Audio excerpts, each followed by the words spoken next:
Press, allora, c'era molto scetticismo intorno a questo allenatore, però visti i risultati hai avuto ragione tu.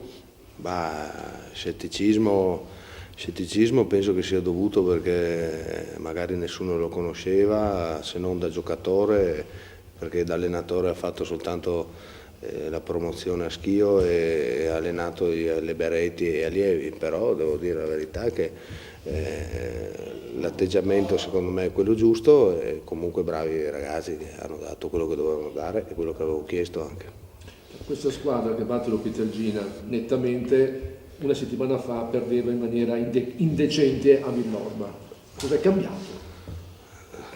Intanto è cambiata forse la mentalità, che è quello che gli avevo chiesto io martedì quando sono andato giù.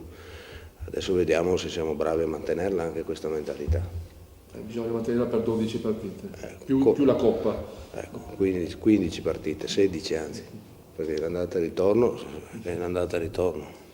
No, comunque finché c'è vita, c'è speranza. Sì, e chi molla, nessuno molla e siamo sempre più agguerriti per cercare di portare a casa il risultato che tutti speriamo. Certo che questo Fontanella c'ha un ritmo incredibile, non perde un colpo. No, non perde un colpo, mancano anche gli scontri diretti però ancora, e lì vediamo la bravura o meno delle squadre che stanno sopra di noi.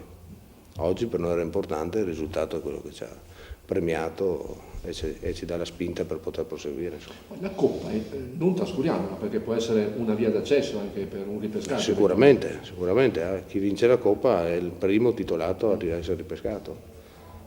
Non ha detto niente, insomma. No.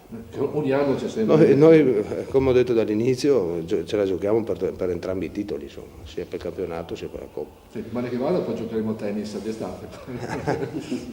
Così dicono. Tu a tennis come te la cavi? Ho giocato a tennis da ragazzino, però voglio dire, questo non deve essere un elemento principale, deve essere un elemento di contorno secondario per dar vita e lustro al tennis, però ricordiamoci che prima c'è il calcio, poi tutto il resto.